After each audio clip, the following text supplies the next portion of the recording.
Hi there. Um, Firstly, congratulations on booking in for a colour class with me. I'm so excited for you. Colour is just the most amazing gift you'll ever give yourself. But there's a couple of things I wanted to tell you before we get started. So, when you have your colours done, I'm going to ask you to arrive without any makeup on. This can be challenging for some women. If it is necessary. So please do your best to arrive without any makeup on, and also if you are coming from somewhere else, make certain if you've had to wear makeup, you're not going with strong colours. So the neutral lips, really light, preferably no eyeliner and a little bit of mascara. So the minimum you can get away with, definitely not putting darkness around your eyes, and try not to put too much colour onto your lips before you come. We will then take your makeup off, but then there'll be no staining. So that's the first thing. But looking into a mirror can be really challenging for some women. So I really want you to try not to have negative thoughts when we do this. It is going to be necessary to really look at yourself in the mirror for about 45 minutes, because what I want you to see is I want you to see that visual change on yourself with the colours. You will see the difference, the ones that make you look well and healthy, and the ones that make you look tired and drab and boring or just too much. So I want you to see that. So you do need to pay some attention and look in the mirror, but like I said, try not to have those negative thoughts. The other one is try not to draw attention to things about yourself. So it's that classic, have you seen my spot? Well, yeah, we have now. So people don't see what you see. When you look in the mirror, you're going to see every possible flaw, the things that nobody else will see. Nobody else even thinks of as being a flaw for you, but you think of them as a flaw. And the things that quite often that we've carried around since childhood. Somebody said something to us when we were very little. It could be a relative, mum, a dad, a brother. It could be, great uncle Rob, whatever it is. And they said something that has stuck. So a good example is, people that have had their mothers have been on diets, quite often will carry that, fear of putting weight on, or fear of eating too much, because it's been programmed into them by what they've watched around their environment. You get people who go, oh, he's a chubby little one, and it's stuck that they're chubby. They're not, but it's stuck. Another really common thing that happens is if you've got a sibling that's born. So say you're beautiful dark-haired little girl, and then there's a blonde-haired baby born when you're about 3, 4, maybe a bit older. And everyone goes, oh, look at the precious baby, look at the golden curls, oh, it's so pretty. And all of a sudden you feel inadequate. You're actually gorgeous, but because people are making a fuss of the blonde-haired, blue-eyed baby, you don't feel it. Another good example is, I have a lady who still hasn't been to see me because her sister's the pretty one and she was the clever one. So she doesn't actually think she can ever look great because her sister was the clever one, was the pretty one. Now, unfortunately, it's quite possible the sister never achieved, success that she could have done because she was the pretty one and not the clever one. So there's all this stuff that's put into us as childhood. So if you've got any of that, I want you to really think about it. And, if you can work out what it is, great. If you can trace it back, absolutely wonderful, because sometimes we can. If you can't, I really want you to try and think about accepting the fact that we are all different. And there is no right and wrong. If you look around any street, women are different shapes, they're different sizes. Perfection is something that, it just doesn't exist. Supermodels aren't perfect, they're airbrushed. So our differences and what we perceive as our flaws, actually other people see as our greatest strengths, as the most attractive thing about us. So just be aware if you've got that. Now the next one I'm going to talk to you about is the reaction that people may have after you've had your colours done. So let's imagine that you arrived here wearing, say, black, and you've not really stepped into colour, and let's use bright orange or bright pink as being your worst nightmare. The thing you really don't want to be. I will always ask you that. It will not affect my decision. In fact, it can't affect my decision. All I'm doing is showing you what I'm seeing in the mirror, what the drape's actually doing with your skin. So let's imagine that bright orange is a really scary thing for you. But you see you look amazing in it. You can see that it absolutely suits you. So you will leave here in a basic makeup. So you'll leave here with foundation, powder, blusher and lipstick on. and you go to the shops because you've seen orange actually looks amazing on you, so you're going to be big and brave and bold, and you go and buy something. And you walk in the door at home, and your significant other, best mate you've known for years, parents, somebody who's known you for a long time goes, "Oh, really? Oh, I don't think that's you, love. Oh, no, you've got it wrong. You've been ripped off." It's really likely this is going to happen.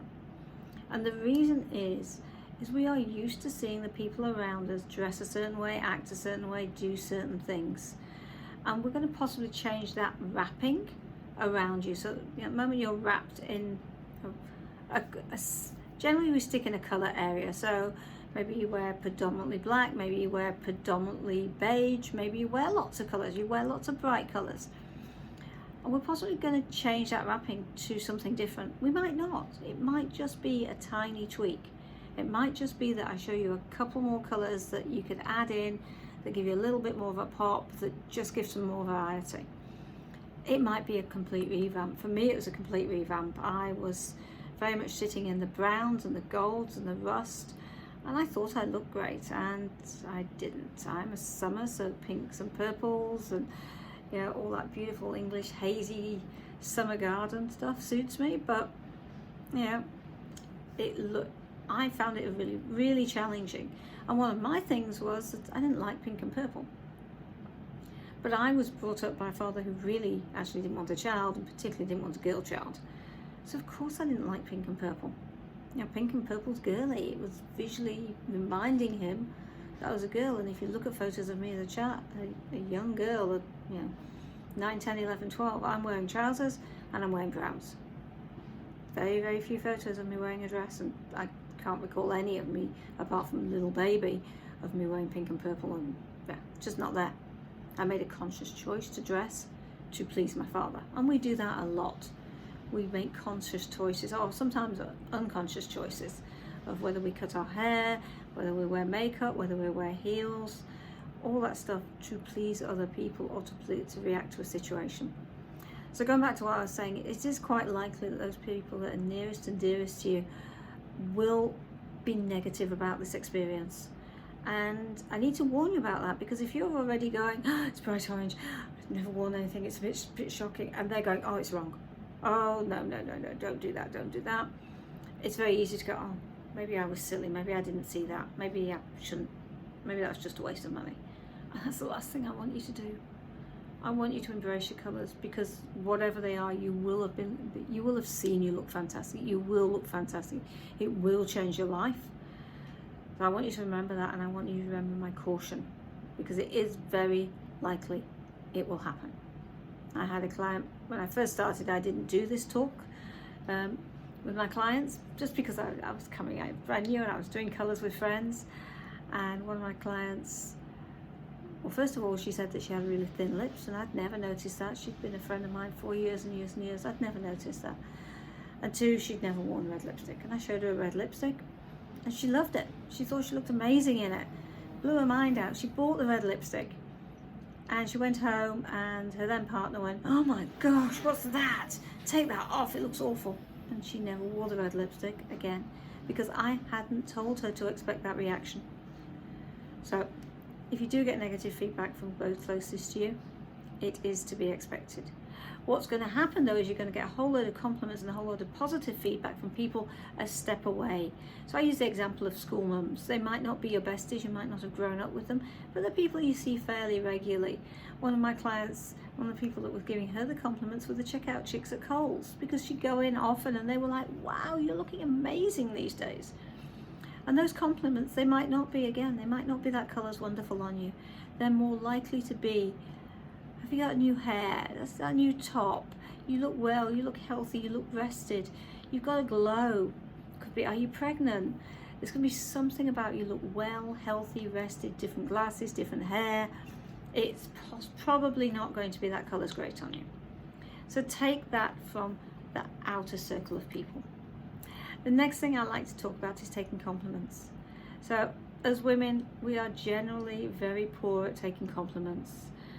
I know I was brought up with the mirror will crack, don't put yourself forward, It's not ladylike to be pushy. It's not ladylike to boast and to actually to feel good about yourself, to be honest. So I was very much brought up in that women, I should have sat in a corner and been seen and not heard. So promoting myself and taking compliments, I still find very hard. And you're going to get a lot more compliments. A lot more compliments. The answer is thank you. And just zip it. Don't say anything else. Just swallow it. Not this old thing, oh, I really didn't like my hair today. Are you sure? I'm never certain about this. Oh, look at the spot, whatever. It was cheap, I bought it at Kmart. Don't do any of that. The answer is thank you. If somebody gives you a compliment, and it's not a shop assistant, it's not someone trying to sell you something, it's genuine. 1 second, excuse me? So, the joys of working with dogs and children. So, it's going to be genuine. You know yourself, if you see someone looking great, you almost can't help but tell them. So the answer is thank you. Of course, I love it when people say thank you. I went to see Anne at Boutique Style. But yeah, the answer, most important thing is that you say thank you and you learn to just embrace it. Because unfortunately, when we go, this whole thing really, I don't think so, oh no, we actually push that compliment back at the other person and we make them feel really awkward, really very awkward. And we don't want to do that. So that's the next thing I need to tell you. We've talked about body image. So if you do have something that you quite often have carried since childhood, so it could be big boobs, small boobs, big feet, big nose, big ears, it might actually have nothing to do with you. You might not have that, but because somebody said it to you, you've taken it on board onto you. So just try and think about that and see if you can work out what it is. And the final thing I like to talk about is lipstick. So I am going to put you in 3 different lipstick shades. Depending on which season you are, will depend on the shade I show you, or the shades I show you. They're quite often very different, the ones you've already been wearing. They can be very bright. One of them will always be a red, but it'll be the right red for you. And I know red can be very confrontational for a lot of people. They don't like it, they've never worn it, they feel uncomfortable in it. And I can resonate exactly. So I've got a particular brand of fairly new lipsticks that I absolutely adore. And when they first launched, they brought out 4 colours. And the only one that suited my colour palette was the red. And I wanted to experience them because I wanted to know, to be able to tell you whether they were great or not. Because I only sell and recommend things that I absolutely love. If you don't love it, you're not going to hear about it from me. So I tried the red on. Now, I know my colours, I knew it suited me, I knew it was possible for me to wear it, and I knew it would look good on me. It still looks scary to me on my face. It still looked really bright on my face because I wasn't wearing a lot of red. I was sitting very much in my raspberries and my plums and some of my neutrals. But everyone else was telling me how amazing it looked on me. And now I probably wear red, well, I'm wearing it today, I probably wear red 5 times a week. It's very rare I go less than 2 or 3 times a week I'm wearing a red lipstick. It's because now I'm used to it on my face. It was the first time I used them, it was like, oh my gosh, that's different on my face. So you're probably going to have that reaction. I do encourage you to buy the lipsticks. So they're between 25 and 35 depending on the lipsticks, because it is that first step of change. It's that first commitment to yourself that you are going to do something different. And it's a really simple, easy one. And the colours are right for you. They will suit you. If you go out into that big wide world and you go somewhere like Mecca or David Jones, there are hundreds of different shades. Hundreds of different shades. And I'm not going to be there to guide you. I'm not going to be there to guide you. And it's quite possible you will slip back into a comfort level until you start to get used to it. And the other thing is you've then got those shades with you, that if for some reason you didn't love mine as much as I do, you've got the shade. You can match that shade. So you'll have lipsticks that actually suit you. So that's a little summary of things to expect after colour, and things to expect not so much during the class, but things like that I want to let you know that these things can happen. I also want you to start thinking about how you perceive yourself. Because as women, we generally don't perceive ourselves that well. And we are amazing, fabulous people Even without meeting you, I know you're an amazing, fabulous person. I know you're beautiful. I know that you can look great. We just have to unlock it and uncover it. So that's a little bit about things to watch out for, and I will hopefully see you soon. Take care and have a wonderful day. Bye.